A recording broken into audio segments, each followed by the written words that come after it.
Holer, Comeristers. Today we are doing some rear supports.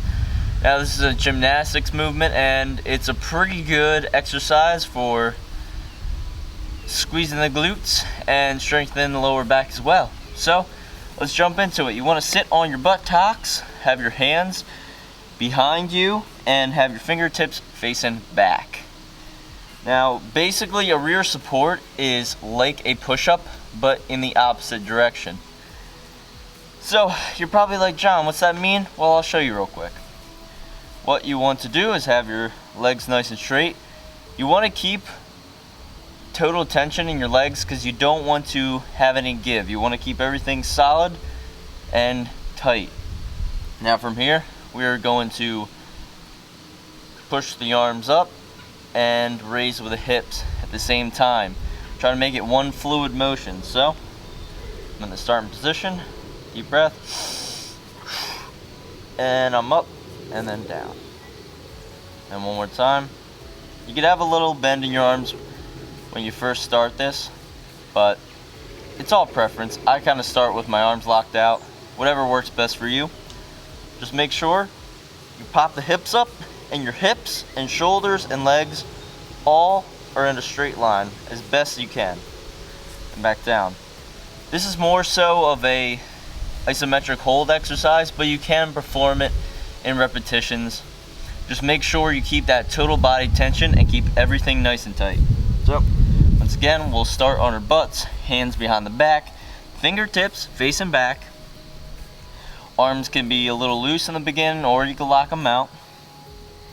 And one little tidbit, you can have your palm, like the base of your palm, just about 2 or 3 inches away from where your butt is placed on the ground. So from here, hands slightly wider than shoulder width, and we're going to lift the hips up, keep the head straight, balance on those heels, and keep everything nice and tight. See, my hips are even with my shoulders and my legs are straight. None of this, none of this. It's all one straight line. So you may come across some difficulties with this exercise, especially if you have tight shoulders or tight hip flexors. Now for some people, they might have trouble popping their hips up, which would be a tight hip flexor, or they might have trouble pulling the shoulders back and having that nice proud chest, which means that they have tight shoulders. And you can perform a few warm-up repetitions before jumping right into the exercise. You can simply just have a little bend in your legs, have your hands in the same position, and just get used to popping the hips up and pushing the shoulders back. You don't have to go all the way up, but by doing something like this, as goofy as it looks, it can warm you up to getting that full range of motion where you have the proud chest and that nice straight line with the hips completely open. One stretch you can do to further help any shoulder or hip issues is what I call a table. Some people call it a bridge or reverse bridge. If you've taken a yoga class, you've definitely seen it before.